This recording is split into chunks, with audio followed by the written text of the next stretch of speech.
नमस्ते दोस्तों। साहित्य अमृत के यूट्यूब चैनल पे आप सभी का स्वागत है। पिछले दो वीडियो में हमने आदिकाल के दो प्रकरणों को पूरा किया। आज आदिकाल प्रकरण 3, जिसे शुक्ल जी ने वीरगाथा काल और इसका समय संवत 1050 से 1375 माना है, और इसको प्रकरण 3 देशभाषा काव्य कहा है। पहले कहा जा चुका है कि प्राकृत की रूढ़ियों से बहुत कुछ मुक्त भाषा के जो नमूने, जो पुराने काव्य जैसे विशलदेव रासों, पृथ्वीराज रसों आजकल मिलते हैं, वे संदिग्ध हैं। इसी संदिग्ध सामग्री को लेकर थोड़ा बहुत विचार हो सकता है, उसी पर हमें संतोष करना पड़ता है। इसके पहले वाले प्रकरण में हम देखते हैं कि शुक्ल जी कहते हैं कि जो सामग्री मिली है, कुछ उनमें से असंदिग्ध है और कुछ संदिग्ध है, मतलब कि कुछ प्राप्त है, कुछ अप्राप्त है।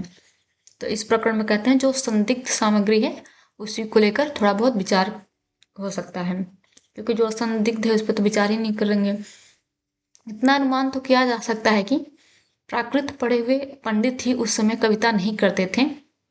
जनसाधारण की बोली में गीत, दोहे आदि प्रचलित चले आते होंगे। मतलब कि जो उस समय जो पंडित थे, जो प्राकृत पढ़े हुए, बस वही कविता, मतलब जो देश भाषा काव्य था, ये जो लोक काव्य था, लोक की जो भाषा थी, उसमें भी गीत दोहे होते होंगे, जिन्हें पंडित लोग गंवारू समझते होंगे, यानी जो अपने देश भाषा में लिखता होगा या जो प्रचलित उस समय की काव्य भाषा होगी, उसमें जो काव्य लिखते होंगे उसे पंडित लोग गंवारू भाषा समझते होंगे। ऐसी कविताएं, यानी जो लोक भाषा में लिखी गई या जनसाधारण की बोली में लिखी गई कविताएं हैं, ऐसी कविताएं राजभाषाओं तक भी पहुंच जाती रही होंगी। राजा भोज जस मूसरचंद, ये राजा भोज जस मूसरचंद कहने वालों के सिवा देश भाषा में सुंदर भाव भरी कविता करने वाले भी अवश्य रहे होंगे। राजसभाओं में सुनाए जाने वाले नीति, श्रृंगार आदि विषय प्राय दोहों में कहे जाते थे, और वीर रस के पद्य छप्पे में। ये कह रहे हैं कि जो नीति और श्रृंगार के विषय थे वो दोहे में कहे जाते थे, और जो वीर रस के पद्य थे वो छप्पे छंद में लिखे जाते थे। राजाश्रित कवि अपने राजाओं के शौर्य, पराक्रम और प्रताप का वर्णन अनूठी उक्तियों के साथ किया करते थे, और अपनी वीरों उल्लास भरी कविताओं से वीरों को उत्साहित किया करते थे। ऐसे राजाश्रित कवियों की रचनाओं के रचित होने का अधिक सुविधा था। मतलब जो राजाओं के लिए लिख रहे हैं उनको तो राज संरक्षण मिलेगा ही। वे राजकीय पुस्तकालयों में भी रचित रहती थी, और भट्ट चारण जीविका के विचार से उन्हें अपने उत्तराधिकारियों के पास भी छोड़ जाते थे। मतलब कि जो चारण थे वो अपनी पीढ़ियों के पास छोड़ जाते थे कि आगे चल के ये राजाओं को सुनाएंगे और उन्हें आजीविका के साधन मिलेंगे। और वो राजा भी अपने राज्य की पुस्तकालयों में संरक्षित करवाते थे कि अपने बारे में वीर प्रशस्तियां लिखवा लिखवा के। इसलिए उत्तरोत्तर भट्ट चारणों की परंपरा में चलते रहने से उनमें फेरफार भी बहुत कुछ होता रहा। इसी लक्षित परंपरा की सामग्री हमारे हिंदी साहित्य के प्रारंभिक काल में मिलती है। इसी से यह वीरगाथा काल कहा गया। शुक्ल जी कहते हैं कि इस काल को हमने वीरगाथा काल क्यों कहा, इसके ऊपर ये जो कारण है वही गिनाए हैं, और कहें इसी से इस काल को वीरगाथा काल कहा गया। भारत के इतिहास में यह वह समय था जबकि मुसलमानों के हमले उत्तर पश्चिम की ओर से लगातार होते रहते थे। मतलब जब हिंदी साहित्य की शुरुआत हो रही थी, यानी आदिकाल की, तो इतिहास में वो यह समय था जब मुसलमानों के हमले उत्तर पश्चिम की ओर हो रहे थे। इनके धक्के अधिकतर भारत के पश्चिमी प्रांत के निवासियों को सहने पड़ते थे, जहाँ हिंदुओं के बड़े बड़े राज्य प्रतिष्ठित थे। गुप्त साम्राज्य के ध्वस्त होने पर हर्षवर्धन मृत्यु संवत, मतलब हर्षवर्धन की मृत्यु संवत 704 में हो गई थी। ये उपरांत भारत का पश्चिमी भाग ही भारतीय सभ्यता और बल वैभव का केंद्र हो रहा था। कन्नौज, अजमेर, अनहलवाड़ा आदि बड़ी बड़ी राजधानियां उधर ही प्रतिष्ठित थीं। उधर की भाषा ही श्रेष्ठ भाषा मानी जाती थी, और कवि चारण आदि उसी भाषा में रचना करते थे। प्रारंभिक काल का जो साहित्य हमें उपलब्ध है उसका आविर्भाव उसी भूभाग में हुआ। कहते हैं आदिकाल का जो साहित्य है उसका आविर्भाव ये पश्चिमी प्रांत में ही हुआ। ये कन्नौज, अजमेर, अनलवाड़ा, तो जो शुरुआत हुआ हमारे साहित्य का, तो उसकी जो सामग्री है इन्हीं राज्यों से मिली है, शुक्ल जी ये कह रहे हैं। अतः यह स्वाभाविक है कि उसी विभाग की जनता की चित्रवृत्ति की छाप उस साहित्य पर हो। हर्षवर्धन के उपरांत ही साम्राज्य भावना देश से अंतर्निहित हो गई। यानी हर्षवर्धन की मृत्यु के बाद जो केंद्रीय शासन था वो छोटे छोटे केंद्रों में बट गया और खंड खंड होकर जो गहरवाड़, चौहान, चंदेल और परिहार आदि राजपूत राज्य पश्चिमी की ओर प्रतिष्ठित थे, वे अपने प्रभाव की वृद्धि के लिए परस्पर लड़ा करते थे। लड़ाई किसी आवश्यकतावश नहीं होती थी। कभी कभी तो शौर्य प्रदर्शन, मतलब कि कोई आवश्यक लड़ाई नहीं थी, कभी कभी शौर्य प्रदर्शन के लिए, शौर्य प्रदर्शन मात्र के लिए यूं ही मोल ले ली जाती थी। बीच बीच में मुसलमानों के भी हमले होते रहते थे। सारांश यह है कि जिस समय हमारे हिंदी साहित्य का युद्ध होता है, जिस समय हमारे हिंदी साहित्य का युद्ध होता है वह लड़ाई भिड़ाई का समय था। शुक्ल जी कहते हैं कि जिस समय हमारे हिंदी साहित्य का उदय हुआ वह लड़ाई भिड़ाई का समय था, वीरता के गौरव का समय था और सब बातें पीछे पड़ गई थी।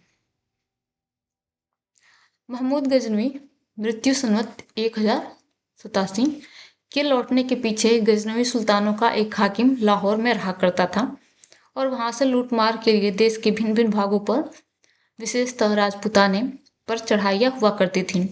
इन चढ़ाइयों का वर्णन फारसी तवारीखों में नहीं मिलता, पर कहीं कहीं संस्कृत ऐतिहासिक काव्यों में मिलता है। सांभर अजमेर का चौहान राजा दुर्लभ राज द्वितीय मुसलमानों के साथ युद्ध करने में मारा गया था।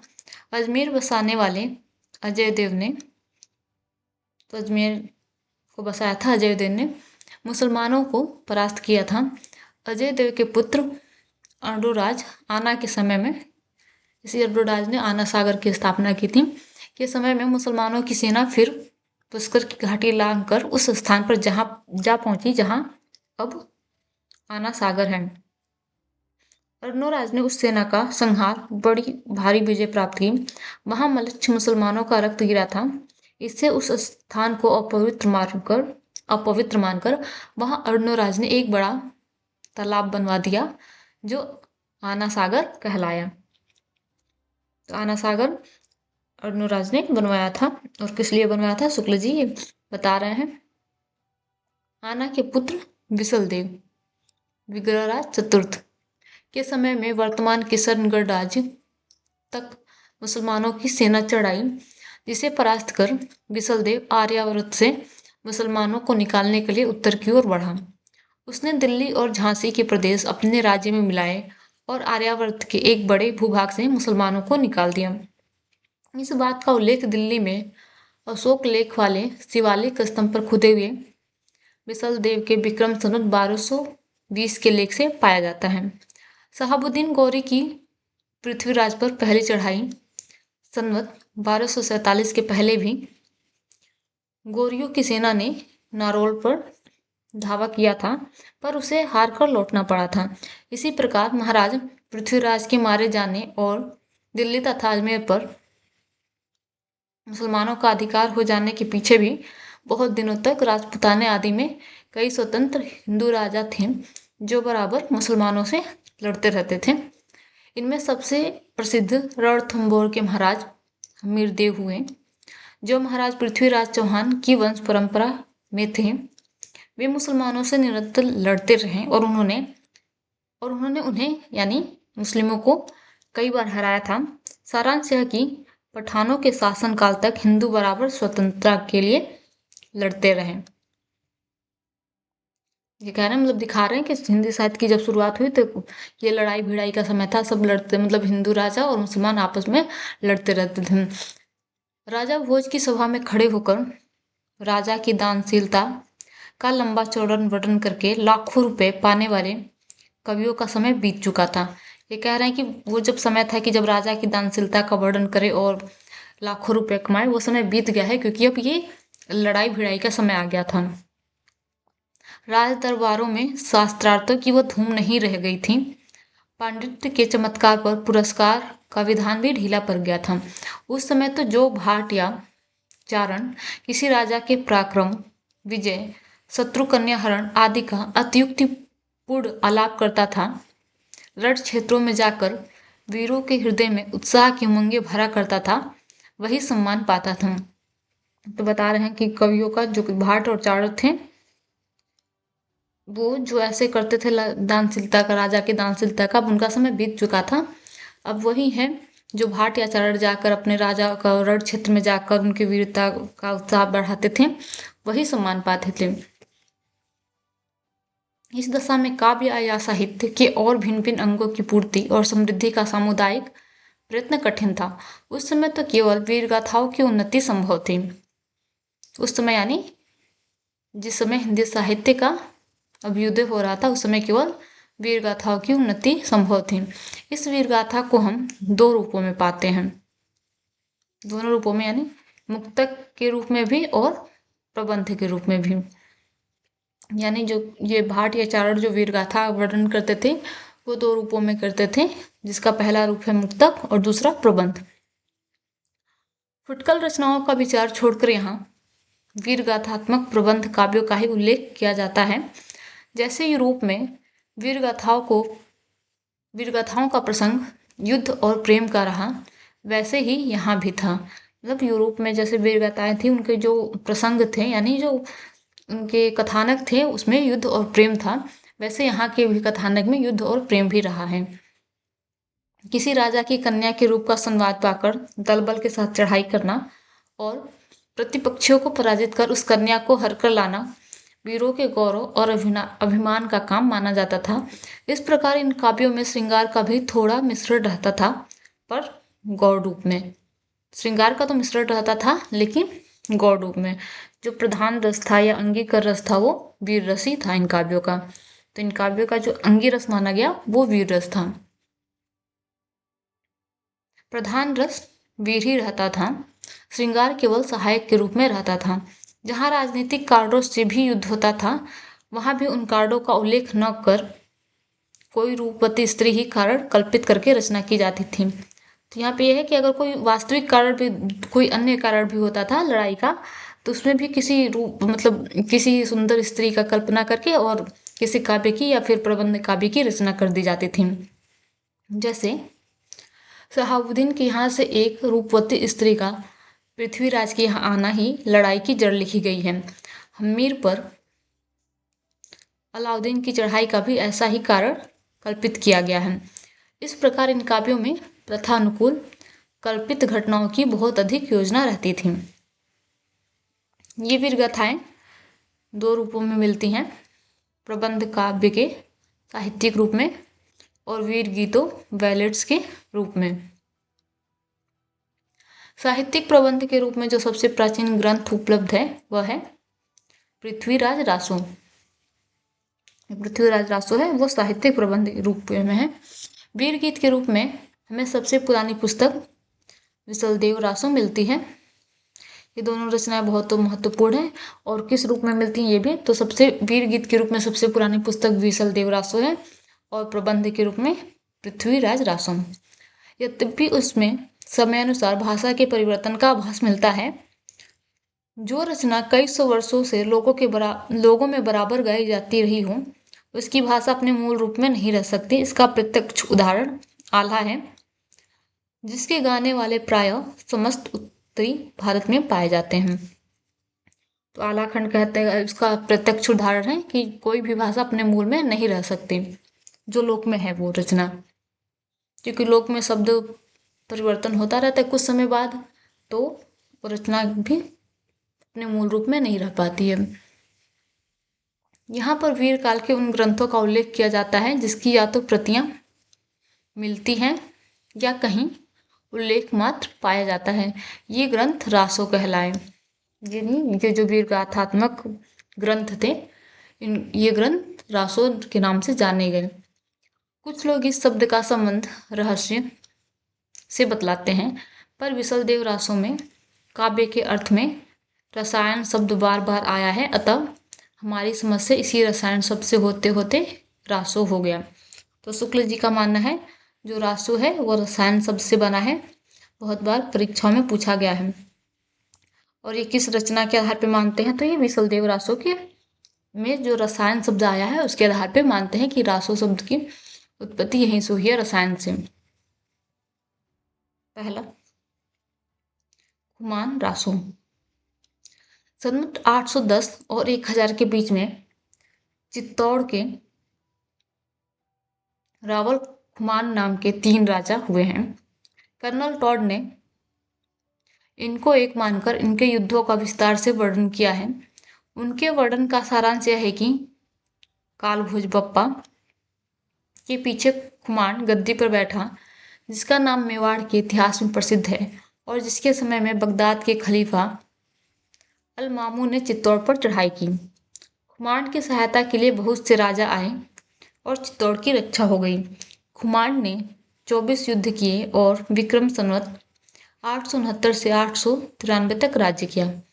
यह समस्त वर्णन दलपति विजय नामक किसी कवि के रचित खुमान रासो के आधार पर लिखा जान पड़ता है। तो सबसे पहले यही खुमान रासो की रचना किसने की, तो दलपति विजय नामक किसी कवि ने की।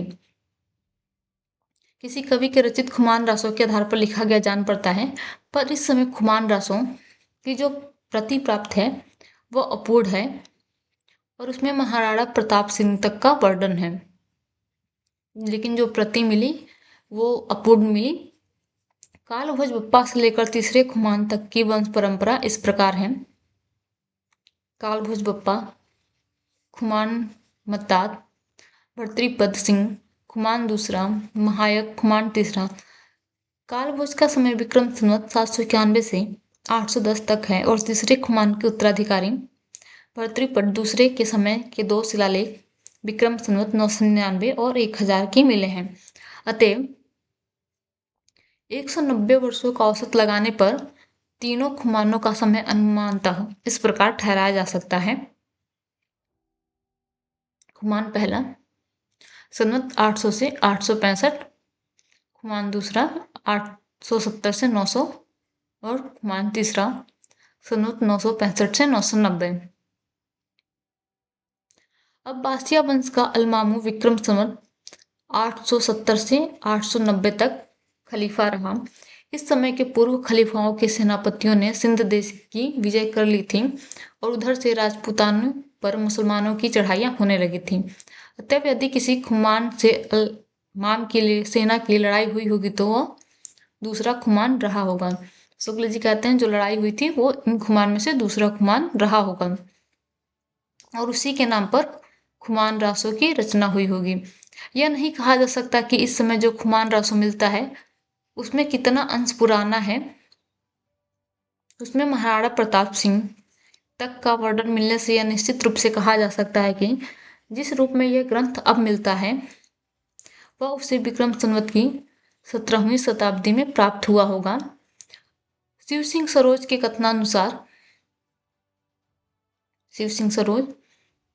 कथनानुसार एक अज्ञातनामा भाट ने खुमान रासो नामक काव्य ग्रंथ लिखा था, जिसमें श्री रामचंद्र से लेकर खुमान तक के युद्धों का वर्णन था। यह नहीं कहा जा सकता कि दलपति विजय असली खुमान रासो का रचयिता था अथवा उसके पिछले परिशिष्ट का। तो यह कहते हैं कि यह निश्चय रूप से नहीं कहा जा सकता कि जो खुमान रासो है उसके असली खुमान रासो के रचयिता ये दलपति विजय हैं अथवा मतलब उसके उस रचना के जो अंतिम भाग थे उसके रचयिता हैं। तो कहते हैं ये स्पष्ट नहीं है कि ये कहा जा सकता है कि इसके रचयिता है या नहीं। दूसरा है विशलदेव रासो, दूसरी रचना नरपति नाल कवि, इसके रचयिता है नरपति नाल।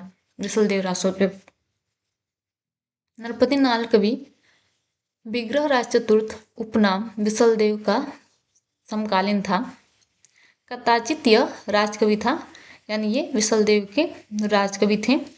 इसने विशलदेव रासो नामक एक छोटा सा 100 पृष्ठों का ग्रंथ लिखा जो वीर गीत के रूप में है। ये ध्यान दीजिएगा, विशलदेव रासो वीर गीत के रूप में मिलता है। ग्रंथ में निर्माण काल यूँ दिया गया है 1272 मझारी जेठ बदी नौमी बुधावरी नाल रसायन आरंभ भई शारदा तुठी ब्रह्म कुमारी। 1272 का स्पष्ट अर्थ 1212 है। कई बार परीक्षाओं में पूछा गया है। आरपीएससी इस बार आरपीएससी के असिस्टेंट प्रोफेसर में भी पूछा गया था कि 1272 से क्या अर्थ शुक्ल जी ने लिया है, तो 1272 से अर्थ 1212 है। 72 शब्द बरहोत्तर द्वसदोत्तर का रूपांतर है, अतः 1272 का अर्थ द्वादशोत्तर 1200 अर्थात 1212 होगा। गणना करने पर विक्रम संवत 1212 में ज्येष्ठ बदी नवमी को बुधवार ही पड़ता है। कवि ने अपने रासों में सर्वत्र वर्तमान काल का ही प्रयोग किया है, जिससे वह विसल देव का समकालीन जान पड़ता है। विग्रह राज चतुर्थ विसल देव का समय भी 1220 के आसपास है। उसके शिलालेख भी संवत 1210 और 1220 के प्राप्त हैं। उसके शिलालेख यानी विसल देव रासों के। विसल देव रासों में 4 खंड हैं। यह काव्य लगभग 2000 चरणों में समाप्त हुआ है। इसकी कथा का सार यूं है, यानी विसल देव रासों की कथा इस प्रकार है। 4 खंड में है। खंड 1 में है मालवा के भोज परमार की पुत्री राजमती से सांभर के विसल देव का विवाह होना। खंड 2 में इसकी कथा है विसल देव का राजमती से रूठकर उड़ीसा की ओर प्रस्थान करना और वहां 1 वर्ष रहना। खंड 3 की कथा है राजमती का वीर वर्णन तथा विसल देव का उड़ीसा से लौटना। खंड 4 में कथा है भोज का अपनी पुत्री को अपने घर लीवा ले जाना तथा विसल देव का वहां जाकर राजमती को फिर चित्तौड़ लाना। दिए हुए संवत के विचार से कवि अपने नायक का समसामयिक जान पड़ता है, पर घटनाएं विचार करने पर विसल देव की बहुत पीछे की लिखी जान पड़ती है, जबकि उनके संबंध में कल्पना की गुंजाइश हुई होगी। यह घटनात्मक काव्य नहीं है, वर्णनात्मक काव्य है। ये ध्यान दीजिएगा। शुक्ल जी कहते हैं कि जो विसल देव रासो है वह घटनात्मक काव्य नहीं है, वर्णनात्मक काव्य है। इसमें 2 ही घटनाएं हैं, विसल देव का विवाह और उनका उड़ीसा जाना। इनमें से पहली बात तो कल्पना प्रसूत प्राप्त होती है, मतलब खुद की कल्पना बना के लिखी जान पड़ती है।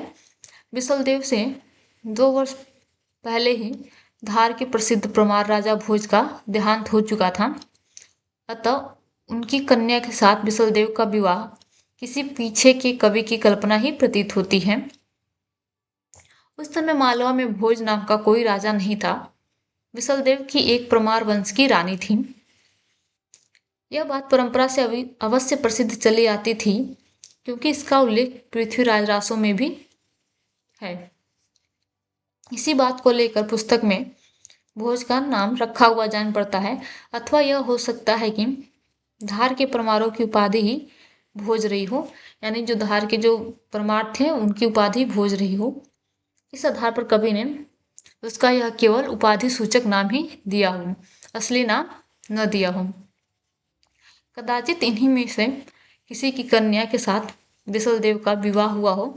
परमार कन्या के संबंध में कई स्थानों पर जो वाक्य आए हैं उन पर ध्यान देने से यह सिद्धांत पुष्ट होता है कि राजा भोज का नाम कहीं पीछे से न मिलाया गया हो। जैसे जन्मी गोरितु जैसलमेर, गोरडी जैसलमेर की आबू के परमार भी राजपुताने में फैले हुए थे, अतः राजमती का उनमें से किसी सरदार की कन्या होना भी संभव है। पर भोज के अतिरिक्त और भी नाम इस प्रकार जोड़े हुए मिलते हैं, जैसे मागचरज कवि कालिदास। जैसा पहले कहा आए हैं, अजमेर के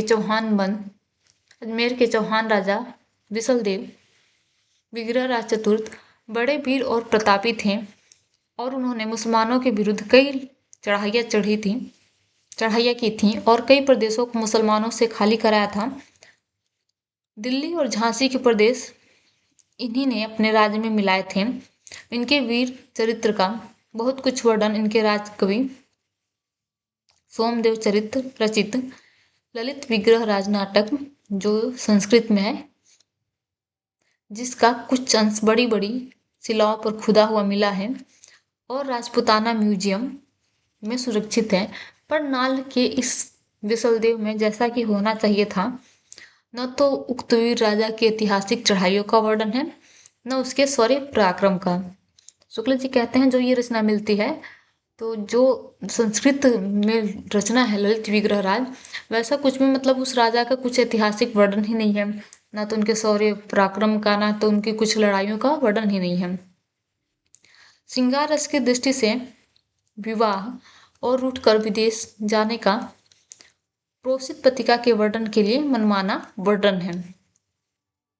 अतः इस छोटी सी पुस्तक को विसलदेव ऐसे वीर का रासो कहना खटकता है।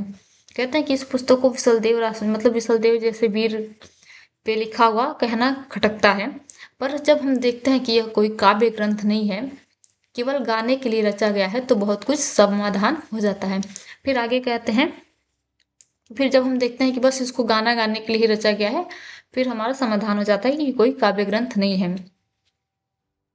विसलदेव रासो के बारे में भाषा की परीक्षा करके देखते हैं तो वह साहित्यिक नहीं है, राजस्थानी है। शुक्ल जी कहते हैं विसलदेव रासो की भाषा जो है वो साहित्यिक नहीं है, राजस्थानी है।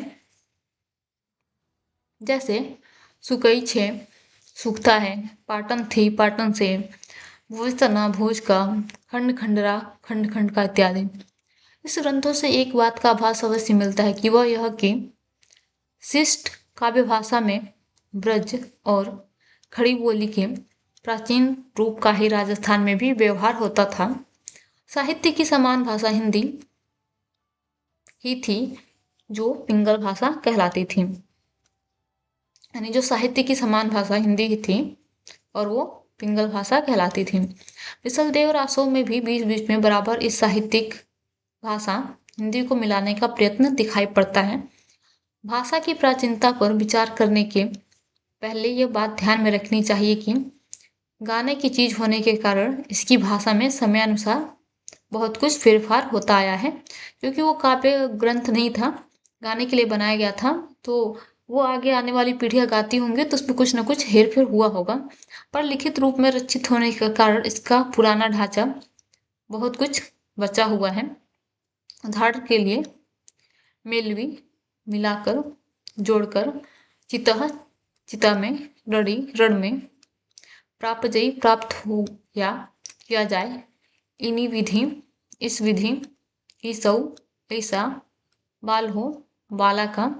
इसी प्रकार नयर नगर, पसाऊ प्रसाद, पयोहर पयोधर आदि प्राकृत शब्द भी हैं जिनका प्रयोग कविता में अपभ्रंश काल से लेकर पीछे तक होता रहा। इसमें आए हुए कुछ फारसी, अरबी, तुर्की शब्दों की ओर भी ध्यान जाता है, जैसे महल, इनाम, नेजा, ताजनो, तजियाना आदि। जैसा कहा जा चुका है कि पुस्तक की भाषा में फेरफार अवश्य हुआ है, अतः ये शब्द पीछे से मिले हुए भी हो सकते हैं और कवि द्वारा व्यवहृत भी। कवि के समय से पहले ही पंजाब में मुसलमानों का प्रवेश हो गया था और वे इधर उधर जीविका के लिए फैलने लगे थे, अतः ऐसे साधारण शब्दों का प्रचार कोई आश्चर्य की बात नहीं। विसलदेव के सरदारों में ताजुद्दीन मियाँ भी मौजूद हैं। मतलब वो कहते हैं कि उस समय तक अगर ऐसे शब्द मिल रहे हैं तो कोई आश्चर्य की बात नहीं है, क्योंकि पंजाब में भी मुसलमानों का प्रवेश हो चुका था और विसलदेव के सरदारों में भी एक जो थे वो ताजुद्दीन मियाँ मौजूद थे। महल पलान्यो ताजुद्दीन खुरसानी चढ़ी चालियो गुण। उपयुक्त विवेचन के अनुसार यह पुस्तक न तो वस्तु के विचार से और न भाषा के विचार से अपने असली न तो वस्तु के विचार से न भाषा के विचार से अपने असली और मूल रूप में कही जा सकती है। तो कह रहे हैं जो विसलदेव रासो जो है वो पुस्तक वस्तु के विचार से भी और भाषा के विचार से भी अपने असली मूल रूप में नहीं है वो जो मिली है। राय बहादुर पंडित, गौरी शंकर, हीराचंद ओझा ने इसे हमीर के समय की रचना कहा है। राजपूताना का इतिहास भूमिका ये बताते हैं कि कौन सी रचना में गौरी शंकर हीराचंद ओझा ने इसे हम्मीर के समय की रचना कहा है। यह नरपति नाल की पोथी का विकृत रूप अवश्य है, जिसके आधार पर हम भाषा और साहित्य संबंधी कई तथ्यों पर पहुंचते हैं। ध्यान देने की पहली बात है, राजपूताना के एक भाट का अपनी राजस्थानी में हिंदी का मेल करना, जैसे मोती का आंखा किया, चंदन काठ को मांडो, सोना की चोरी, मोती की माल इत्यादि। इससे यह सिद्ध हो जाता है कि प्रादेशिक बोलियों के साथ साथ ब्रज या मध्य देश की भाषा का आश्रय लेकर एक सामान्य साहित्यिक भाषा भी स्वीकृत हो चुकी थी, जो चार्डो में पिंगल भाषा के नाम से पुकारी जाती थी। अपभ्रंश के योग से शुद्ध राजस्थानी भाषा का जो साहित्यिक रूप था वह डिंगल कहलाता था। हिंदी साहित्य के इतिहास में हम केवल पिंगल भाषा में लिखे हुए ग्रंथों का ही विचार कर सकते हैं। दूसरी बात जो कि साहित्य से संबंध रखती है, वीर और श्रृंगार का मेल है। इस ग्रंथ में श्रृंगार की ही प्रधानता है। वीर रस किंचित आभास मात्र है। संयोग और वियोग के गीत ही कवि ने गाए हैं। तो शुक्ल जी ने कहा है कि इस ग्रंथ में यानी विसलदेव रासों में श्रृंगार रस की प्रधानता है और वीर रस का, यहाँ पे वीर रस जो है वो गौड़ रूप में है। और हमने ऊपर पढ़ा था कि जो रासो काव्य है उसका प्रधान रस जो होगा वीर रस होगा, लेकिन गौड़ रस श्रृंगार होगा। लेकिन इस रचना का जो प्रधान रस है वो श्रृंगार है और वीर रस यहाँ पे गौड़ है। तो ये ध्यान दीजिएगा कि इस रचना में श्रृंगार की ही प्रधानता है। विसलदेव रासो के कुछ पद्य देखिए। परनबा चालियो विसल राय, चौराशिया सहूलिया बोलाई, जान तनी साजती करे जिन्ह रंगवाली पहर ज्यो टोप। ये विसलदेव रासो के पद्य हैं।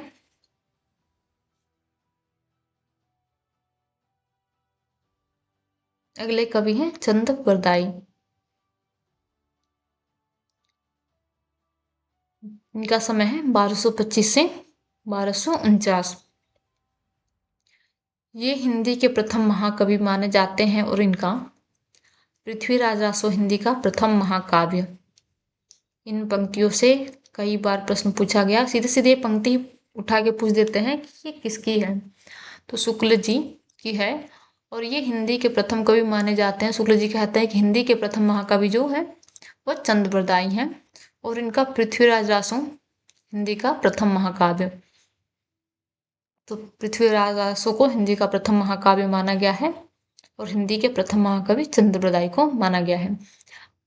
चंद दिल्ली के अंतिम हिंदू सम्राट महाराज पृथ्वीराज के सामंत और राजकवि प्रसिद्ध हैं। इससे इनके नाम में भावुक हिंदुओं के लिए एक विशेष प्रकार का आकर्षण है। रासो के अनुसार ये भट्ट जाति के जागत नामक गोत्र के थे। इनके पूर्वजों की भूमि पंजाब थी, जहाँ लाहौर में इनका जन्म हुआ था। इनका और महाराज पृथ्वीराज का जन्म एक ही दिन हुआ था, यानी चंद बरदाई और पृथ्वीराज का जन्म एक ही दिन हुआ था और दोनों ने एक ही दिन यह संसार भी छोड़ा था, यानी दोनों लोग की मृत्यु भी एक ही दिन हुई थी। ये महाराज पृथ्वीराज के राजकवि ही नहीं, उनके सखा और सामंत भी थे तथा खट भाषा, व्याकरण, काव्य, साहित्य, छंद, शास्त्र, ज्योतिष, पुराण, नाटक आदि अनेक विद्याओं में पारंगत थे। इन्हें यानी चंद बरदाई को जालंधरी देवी का इष्ट था, जिसकी कृपा से ये अदृष्ट काव्य भी कर सकते थे। इनका जीवन पृथ्वीराज के जीवन के साथ ऐसा मिला जुला था कि अलग अलग नहीं किया जा सकता। युद्ध में, आखेट में, सभा में, यात्रा में सदा महाराज के साथ रहते थे और जहाँ जो बातें होती थीं सब में सम्मिलित रहते थे। चंद्रबरदाई जो थे, चंद्रबरदाई और महाराज पृथ्वीराज, इन लोग का जन्म साथ हुआ, मृत्यु भी साथ हुई और हमेशा ये साथ में ही रहते थे। युद्ध हो या शिकार करने गए हो या सभा में, तो हर समय साथ ही रहते थे दोनों। पृथ्वीराज रासो, जिसकी रचना चंद्रोदय ने की थी। 2500 पृष्ठों का बहुत बड़ा ग्रंथ है, जिसमें 69 समय सर्ग या अध्याय हैं। ये भी याद करिएगा कितने इसमें समय या सर्ग है। प्राचीन समय में प्रचलित प्राय सभी छंदों का व्यवहार हुआ है। मतलब प्राचीन समय में जितने छंद थे सबका वर्णन, मतलब सब छंद में रचना की गई है इस ग्रंथ में। लेकिन इनमें मुख्य जो छंद है कवित, छप्पै, दोहा, तोमर, टोटक, गाहा और आर्यम। जैसे कादम्बरी के संबंध में प्रसिद्ध है कि उसका पिछला भाग बाण के पुत्र ने पूरा किया था, वैसे ही रासों के पिछले भाग का भी चंद के पुत्र जलधर द्वारा पूर्ण किया जाना कहा जाता है। तो चंद्रोदय के पुत्र जलधर थे, इन्होंने पृथ्वीराज रासों को पूरा किया था। रासों के अनुसार जब शहाबुद्दीन गौरी पृथ्वीराज को कैद करके गजनी ले गया, तब कुछ दिनों पीछे चंद भी वहीं गए। जाते समय कवि ने अपने पुत्र जलहड़ के हाथ में रासों की पुस्तक देकर उसे पूर्ण करने का संकेत किया। जल्लड़ के हाथ में रासों को सौंपे जाने और उसके पूरे किए जाने का उल्लेख रासों में है। पुस्तक जलहन हत दे चली गज्जन निपकाज, रघुनाथ चरित हनुमंत कृत भूप भोज उधि रिमिजी में, पृथ्वीराज सुजस कवि चंद्रकृत चंदनंद उद यति में। ये पंक्ति बहुत महत्वपूर्ण है। तो इन्हीं पंक्तियों में पता चलता है कि चंद ने अपने पृथ्वीराज रासों को जलहड़ के हाथ में देकर और पृथ्वीराज के पास चले गए थे। पृथ्वीराज रासों में आबू के यज्ञ कुंड से 4 क्षत्रिय कुलों की उत्पत्ति तथा चौहानों के अजमेर में राज स्थापन से लेकर पृथ्वीराज के पकड़े जाने तक का सविस्तार वर्णन है। इस ग्रंथ के अनुसार पृथ्वीराज अजमेर के चौहान राजा सोमेश्वर के पुत्र और अर्णोराज के पौत्र थे। सोमेश्वर का विवाह यानी पृथ्वीराज के पिता का विवाह दिल्ली के तोमर राजा अनंगपाल की कन्या से हुआ था। अनंगपाल की 2 कन्याएं थीं, सुंदरी और कमला। सुंदरी का विवाह कन्नौज के राजा विजयपाल के साथ हुआ और इस संयोग से जयचंद राठौर की उत्पत्ति हुई। दूसरी कन्या कमला का विवाह अजमेर के चौहान सोमेश्वर के साथ हुआ, जिनके पुत्र पृथ्वीराज हुए। यानी अनंगपाल की 2 कन्याएं थी, सुंदरी और कमला। तो जयचंद सुंदरी के बेटे थे और पृथ्वीराज कमला के, यानी दोनों तरह से जयचंद और पृथ्वीराज भाई हुए। अनंगपाल ने अपने नाती पृथ्वीराज को गोद लिया, जिससे अजमेर और दिल्ली का राज एक हो गया। जयचंद को यह बात अच्छी न लगी। उसने एक दिन राजसूय यज्ञ करके सब राजाओं को यज्ञ के भिन्न भिन्न कार्य करने के लिए निमंत्रित किया और इस यज्ञ के मतलब राजसूय यज्ञ के साथ ही अपनी कन्या संयोगिता का स्वयंवर रचा। राजसूय यज्ञ में सब राजा आए पर पृथ्वीराज नहीं आए। इस पर जयचंद ने चिढ़कर पृथ्वीराज की एक स्वर्ण मूर्ति द्वारपाल के रूप में द्वार पर रखवा दी। संयोगिता का अनुराग पहले से ही पृथ्वीराज पर था, अतः जब जयमाल लेकर रंगभूमि में आई तब उसने पृथ्वीराज की मूर्ति को ही माला पहना दी, यानी उनकी पुत्री संयोगिता ने। इस पर जयचंद ने उसे घर से निकालकर गंगा किनारे के महल में भेज दिया। इधर पृथ्वीराज के सामंतों ने आकर यज्ञ विध्वंस किया। फिर पृथ्वीराज ने चुपचाप आकर संयोगिता से गंधर्व विवाह किया और अंत में वे उसे हर ले गए। रास्ते में जयचंद की सेना से बहुत युद्ध हुआ, पर संयोगिता को लेकर पृथ्वीराज कुशलतापूर्वक दिल्ली पहुंच गए। वहां भोग विलास में ही उनका समय बीतने लगा। राज्य की रक्षा का ध्यान न रह गया। बल का बहुत कुछ हास तो जयचंद तथा और राजाओं के साथ लड़ते लड़ते हो चुका था और बड़े बड़े सामंत मारे जा चुके थे। अच्छा अवसर देख शहाबुद्दीन चढ़ आया पर हार गया। और पकड़ा गया। पृथ्वीराज ने उसे छोड़ दिया, पर बार बार चढ़ाइयाँ करता रहा और अंत में पृथ्वीराज पकड़कर गजनी भेज दिए गए। यानी कि कई बार इसके पहले आया था, लेकिन वो हार गया था शहाबुद्दीन, और पृथ्वीराज ने उसे छोड़ भी दिया था हराकर। लेकिन अंत में एक बार वो पृथ्वीराज को पकड़ के गजनी में भेज दिया। कुछ काल के पीछे कविचंद भी गजनी पहुंचे। कविचंद यानी चंद्रोदय। एक दिन चंद के इशारे पर पृथ्वीराज ने शब्द भेड़ी बाण द्वारा शहाबुद्दीन को मारा। यानी पृथ्वीराज को शब्द भेदी बाण चलाना आता था, तो एक दिन उन्होंने क्योंकि पृथ्वीराज की उन्होंने आंखें निकाल ली थी, तो एक दिन शब्द भेड़ी बाण द्वारा शहाबुद्दीन को मारा और फिर दोनों एक दूसरे को मारकर मर गए। यानी पृथ्वीराज और चंद्रोदय। पहले तो पृथ्वीराज ने शहाबुद्दीन को मारा, फिर दोनों ने एक दूसरे को, यानी चंद्रोदय और पृथ्वीराज दोनों एक दूसरे को मारकर मर गए। शहाबुद्दीन पृथ्वीराज के बैर का कारण यह लिखा गया कि शहाबुद्दीन अपने यहाँ की एक सुंदरी पर आसक्त था, जो एक पठान सरदार हुसैन शाह को चाहती थी। जब ये दोनों शहाबुद्दीन से तंग हुए, तब हारकर पृथ्वीराज के पास भाग आए। शहाबुद्दीन ने पृथ्वीराज के यहाँ कहला भेजा कि उन दोनों को अपने यहाँ से निकाल दो। पृथ्वीराज ने उत्तर दिया कि शरणागत की रक्षा करना क्षत्रियों का धर्म है, तथा इन दोनों की हम बराबर रक्षा करेंगे। इसी वजह से शहाबुद्दीन ने दिल्ली पर चढ़ाइयाँ की। तो जो बताते हैं कि मतलब शहाबुद्दीन ने क्यों दिल्ली पर चढ़ाइयाँ की, यह तो पृथ्वीराज का मुख्य चरित्र हुआ। इसके अतिरिक्त बीच बीच में बहुत से राजाओं के साथ पृथ्वीराज के युद्ध और अनेक राजकन्याओं के साथ विवाह की कथाएं रासों में भरी पड़ी हैं।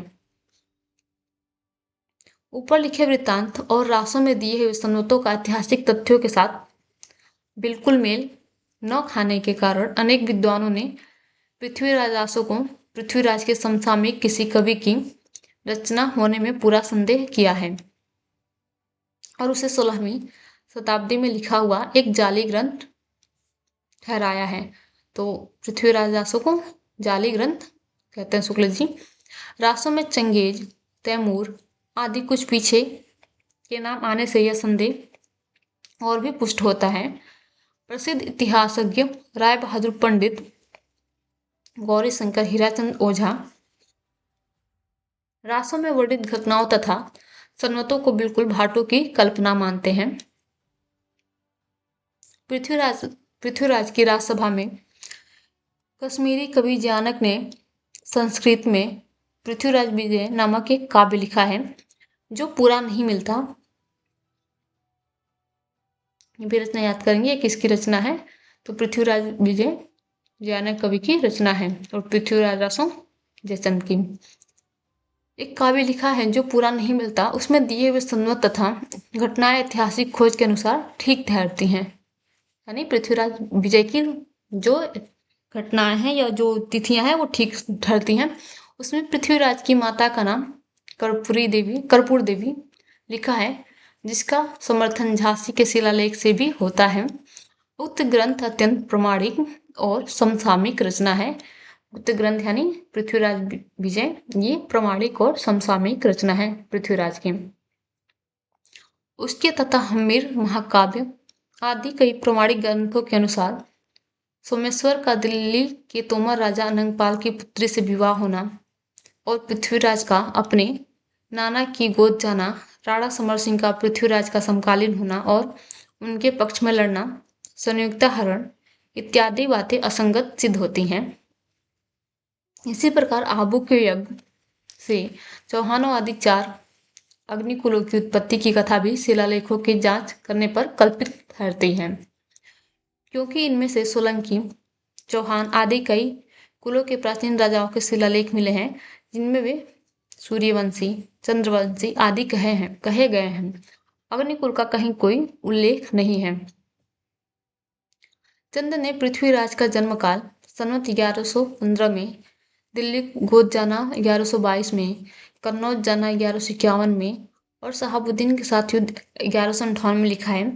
पर शिलालेखों और दानपत्रों में जो सनवत मिलते हैं उनके अनुसार रासों में दिए हुए संवत ठीक नहीं है। अब तक ऐसे दान पत्र या शिलालेख जिनमें पृथ्वीराज जयचंद और परमरी देव महोबे के राजा परमाल के नाम आए हैं इस प्रकार मिले हैं। पृथ्वीराज के 4 जिनके संवत 1224 और 1244 के बीच में हैं। जयचंद के 12 जिनके संवत 1224 और 1243 के बीच में हैं। परमरी देव के 6 जिनके संवत 1223 और 1258 के बीच में हैं।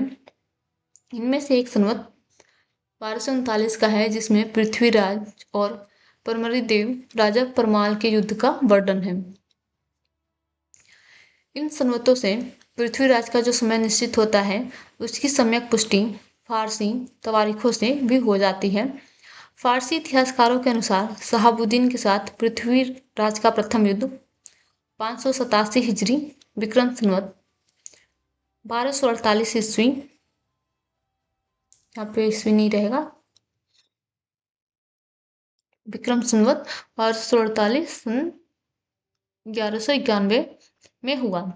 अतः इन संवतों के ठीक होने में किसी प्रकार का संदेह नहीं। पंडित मोहनलाल विष्णुलाल पांड्या ने रासो के पक्ष समर्थन में इस बात की ओर ध्यान दिलाया कि रासो के सब संवतों में यथार्थ संवतों में 90-91 वर्ष का अंतर एक नियम से पड़ता है। उन्होंने यह विचार उपस्थित किया कि यह अंतर भूल नहीं है बल्कि किसी कारण से रखा गया है। इसी धारणा को लिए हुए उन्होंने रासो के इस दोहे को पकड़ा। यानी जो ये मोहनलाल विष्णुलाल पांड्या है वो रासो को प्रमाणिक मानते हैं और एक संवत की कल्पना करते हैं जिनमें 90 से 91 वर्ष का अंतर है। 1115 विक्रम साक अनंत तिहि रिपुजय पुरहन को भय पृथ्वीराज नरेंद्र। तो मोहनलाल विष्णुलाल का मानना है कि ये जो रासो है वो प्रमाणिक है, कोई काल्पनिक रचना नहीं है। बस इसमें जो वर्ष है वो 90 वर्ष का अंतर है, इसलिए वो एक अलग संवत की कल्पना करते हैं। और विक्रम साक अनंत का अर्थ किया है और शून्य और नंद 9 अर्थात 9 90 रहित विक्रम संवत। अब क्यों ये 90 वर्ष घटाए गए इसका वे कोई उपयुक्त कारण नहीं बता सके। नंद वंश शूद्र थे इसलिए उनका राजत्व काल राजपूत भाटों ने निकाल दिया। इस प्रकार की विलक्षण कल्पना करके वे रह गए, पर इन कल्पनाओं से किसी प्रकार समाधान नहीं होता। आज तक और कहीं प्रचलित संवत में से कुछ निकाल कर संवत लिखने की प्रथा नहीं पाई गई। शुक्ल जी कहते हैं कि ऐसी कोई प्रथा नहीं कि किसी संवत में से हम कुछ काल निकाल दें और संवत लिख दें। फिर यह भी विचारणीय है कि जिस किसी ने प्रचलित विक्रम संवत में से 90-91 वर्ष निकाल कर पृथ्वीराज रासों में संवत दिए हैं उसने क्या ऐसा जानबूझकर किया है अथवा धोखे या भ्रम में पड़कर। ऊपर जो दोहा उद्धृत किया है उसमें अनंत के स्थान पर कुछ लोग अनिंद पाठ का होना अधिक उपयुक्त मानते हैं। इसी रासों में एक दोहा यह भी मिलता है 1115 विक्रम धसा ध्रमसुता तात्री साक पृथ्वीराज लोक को लुष्यो विपर गुणगता। इसमें भी 9 के गुप्त होने का अर्थ निकाला गया है, पर कितने में से 9 कम करने से यह तीसरा शक बनता है यह नहीं कहा है। दूसरी बात यह कि गुणगुता ब्राह्मण का नाम गुण गुप्त प्रतीत होता है। बात संवत ही तक नहीं है, इतिहास विरुद्ध कल्पित घटनाएं जो भरी पड़ी हैं उनके लिए क्या कहा जा सकता है। माना कि रासो इतिहास नहीं है, काव्य ग्रंथ है, पर काव्य ग्रंथों में सत्य घटनाओं में बिना किसी प्रयोजन के कोई उलटफेर नहीं किया जा सकता। ज्ञानक का पृथ्वीराज विजय भी तो काव्य ग्रंथ ही है। तो शुक्ल जी का मानना है कि पृथ्वीराज विजय है वो भी काव्य ग्रंथ है और ये भी काव्य ग्रंथ है, तो इस तरह का उलटफेर नहीं किया जा सकता। काव्य ग्रंथ हो फिर भी उसमें तो कुछ तो ऐतिहासिक चीजें हो, पूरी की पूरी काल्पनिक नहीं हो सकती। फिर उसमें क्यों घटनाएं और नाम ठीक ठीक है, यानी पृथ्वीराज विजय में क्यों वो भी काव्य ग्रंथ है तो उसमें भी ठीक ठीक नहीं होनी चाहिए। इस संबंध में इसके अतिरिक्त और कुछ कहने की जगह नहीं। यह पूरा ग्रंथ वास्तव में जाली है। ये शुक्ल जी का बहुत महत्वपूर्ण कथन है पृथ्वीराज रासो के बारे में। यह पूरा ग्रंथ वास्तव में जाली है, अनेकों बार परीक्षाओं में पूछा गया है। यह हो सकता है कि इसमें इधर उधर कुछ पद चंद के भी बिखरे हों, पर उनका पता लगाना असंभव है।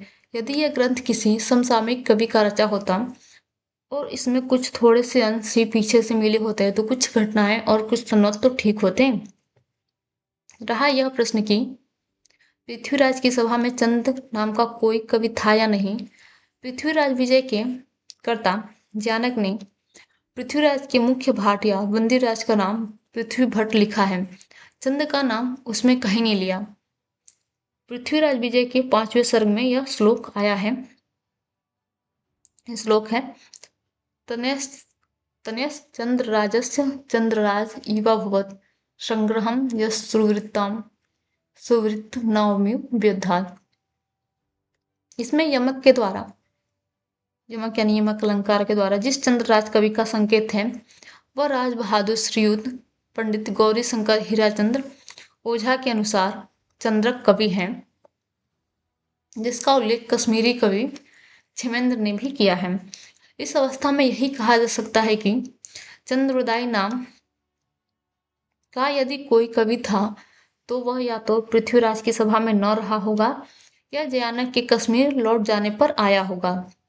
अधिक संभव यह जान पड़ता है कि पृथ्वीराज के पुत्र गोविंदराज या उनके भाई हरिराज या इन दोनों में से किसी के वंशज के यहाँ चंद नाम का कोई भट्ट कवि रहा हो, जिसने उनके पूर्वज पृथ्वीराज की वीरता आदि के वर्णन में कुछ रचना की हो। पीछे जो बहुत सा कल्पित भट्ट भरन तैयार होता गया, उन सबको लेकर और चंद को पृथ्वी का समसामयिक मान उसी के नाम पर रासो नाम की यह बड़ी इमारत खड़ी हो गई।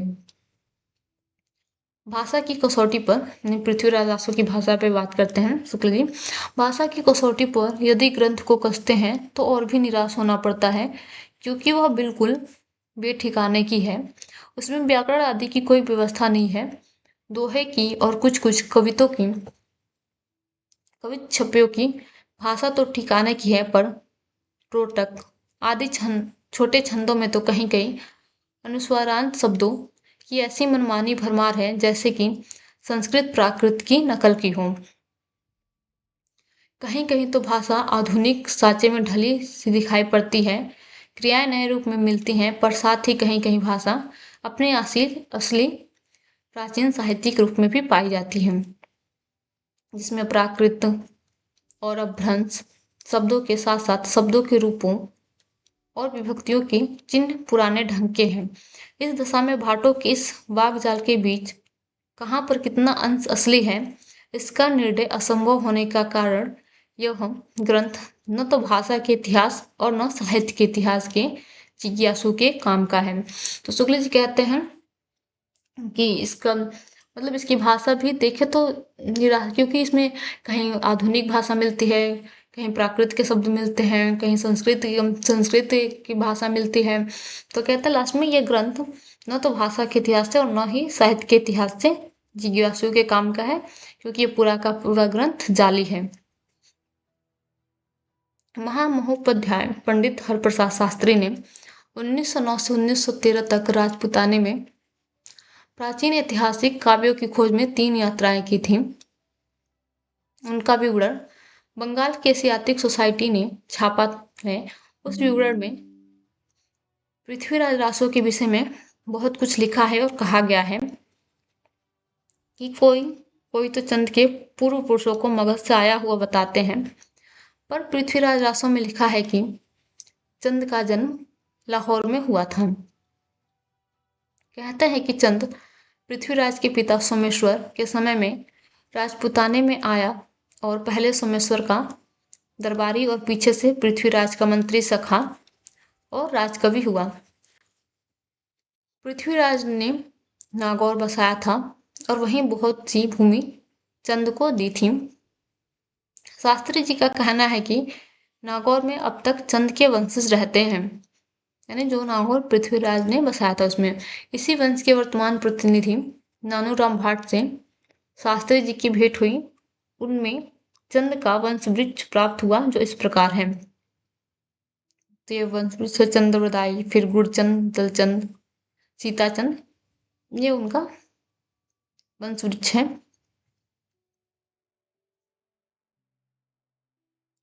ये नानूराम जी जिनसे भेंट हुई थी शास्त्री जी की।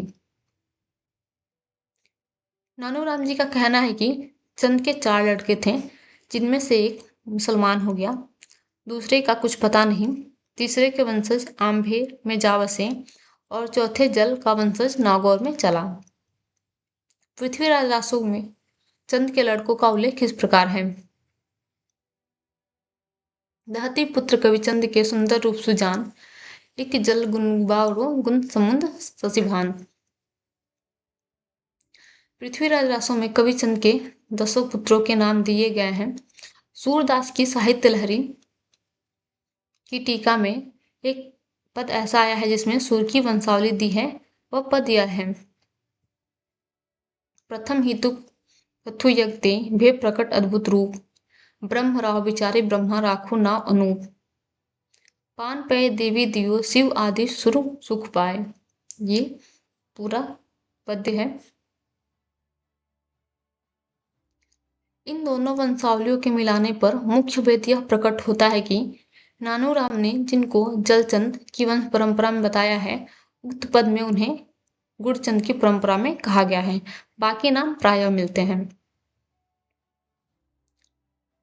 नानूराम का कहना है कि चंद ने 3 या 4 हजार श्लोकों की श्लोक संख्या में अपना काव्य लिखा था। उनके पीछे उनके लड़के ने अंतिम 10 समयों को लिखकर उस ग्रंथ को पूरा किया। पीछे से और लोग उसमें अपनी रुचि अथवा आवश्यकता के अनुसार जोड़ तोड़ करते रहे। अंत में अकबर के समय में इसने एक प्रकार से परिवर्तित रूप धारण किया। अकबर ने इस प्रसिद्ध ग्रंथ को सुना था, यानी अकबर ने पृथ्वीराज रासो को सुना था। उसके इस प्रकार साफ प्रदर्शन पर कहते हैं कि उस समय रासो नामक अनेक काव्य ग्रंथों की रचना की गई। नानूराम का कहना है कि असली पृथ्वीराज रासो की प्रति मेरे पास है, पर उन्होंने महोबा समय की जो नकल महामहोपाध्याय पंडित हरप्रसाद शास्त्री को दी थी, वो और भी उटपटांग और रद्दी है।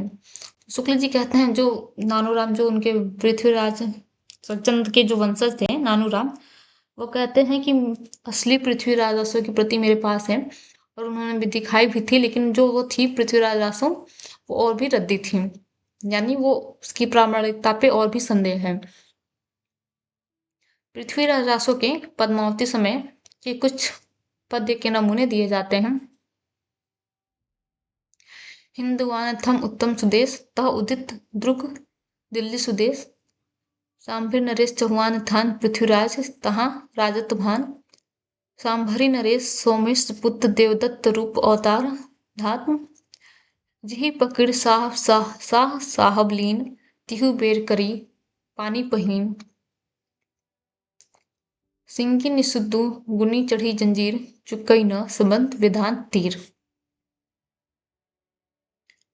मनहु कला सबसान कला सुलस बनिए, बाल बैससी ता समीप अमी रस बनिए। ये पंक्ति बहुत महत्वपूर्ण है, कई बार पूछी गई है। मनहु कला सब भास सबसान, तो ये किस रचना से ली गई है? तो पृथ्वीराज रासो से ली गई है, और पृथ्वीराज रासो के पद्मावती समय से ली गई है। पृथ्वीराज रासो का एक समय है पद्मावती समय, उससे ली गई है, और ये पंक्तियां पद्मावती के बारे में कही गई है। ये पूरी पंक्ति पद्मावती के सौंदर्य के बारे में है।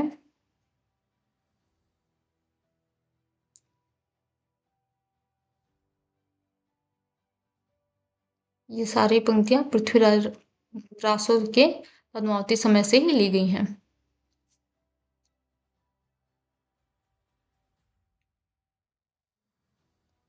अगले कवि हैं भट्ट केदार और मधुकर कवि। सन्वत 1224 से 1243।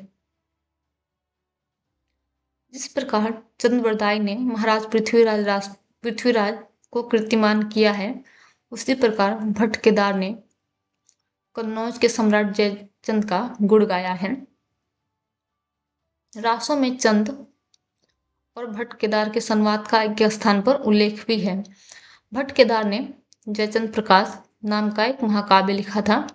याद रखेंगे कि जयचंद प्रकाश की रचना किसने की थी?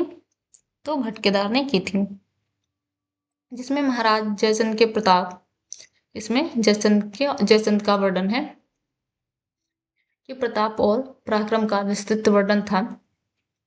इसी प्रकार जयमयंक जसचंद्रिका नामक एक बड़ा ग्रंथ मधुकर कवि ने रचा था।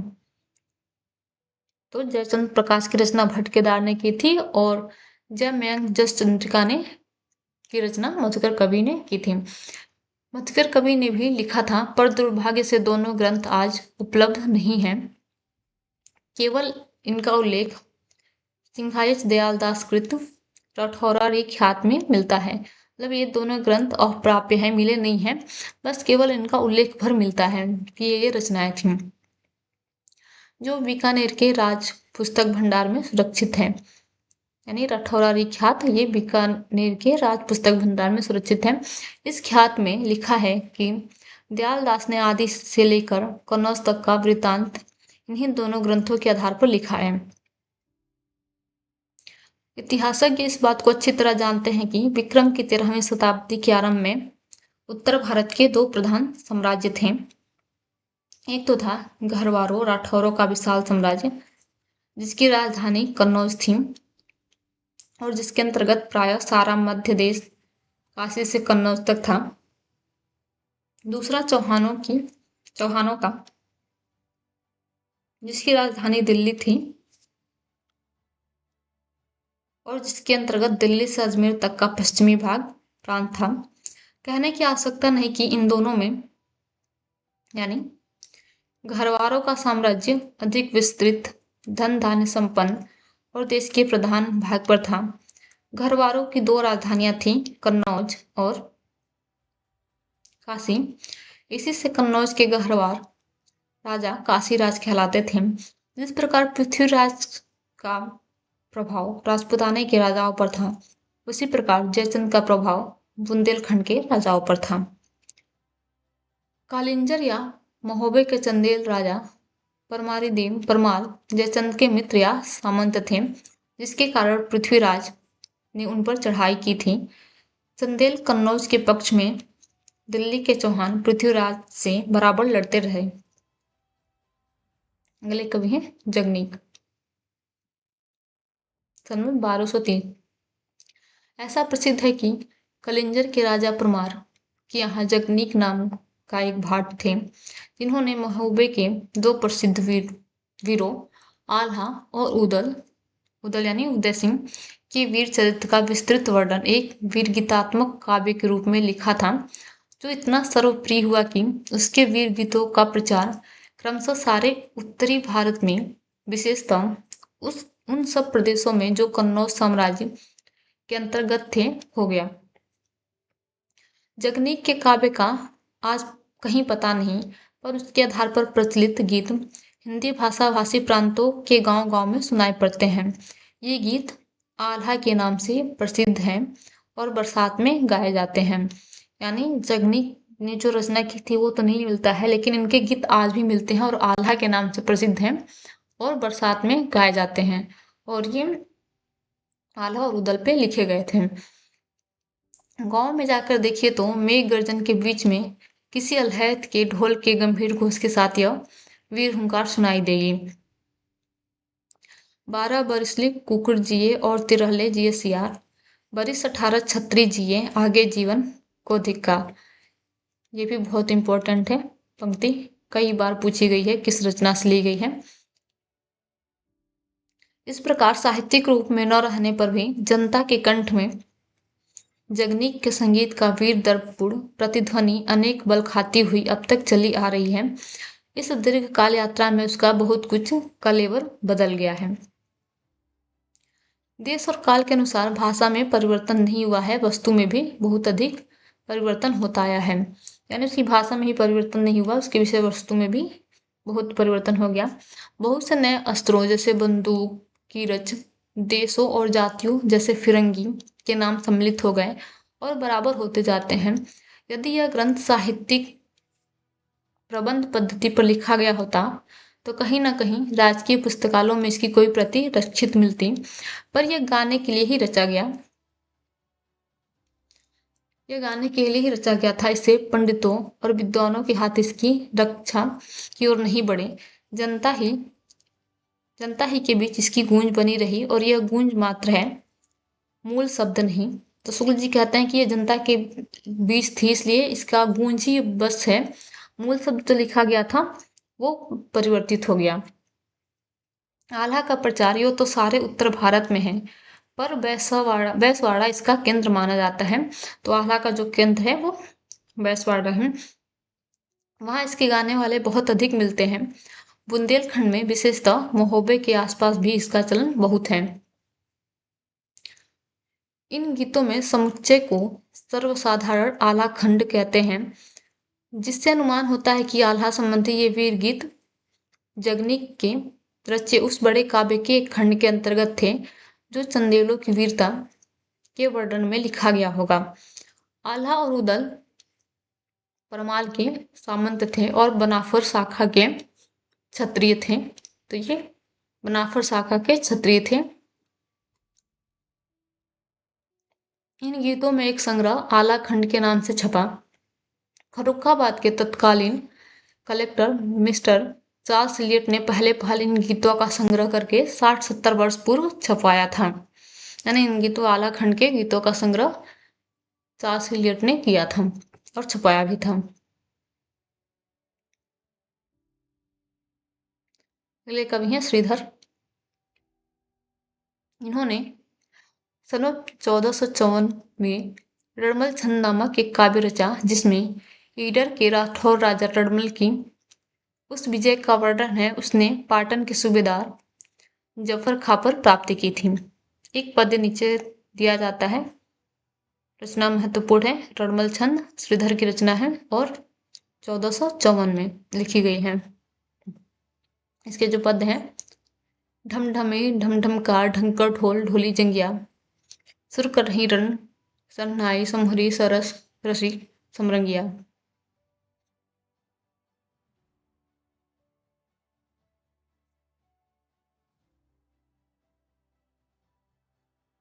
आदिकाल का तीसरा प्रकरण समाप्त हो गया। अंतिम प्रकरण बचा हुआ है फुटकल प्रकरण 4, जिसमें फुटकल रचनाएं शुक्ल जी ने रचा है। अगले वीडियो में हम प्रकरण 4 को देखेंगे। आज के वीडियो में इतना ही। धन्यवाद।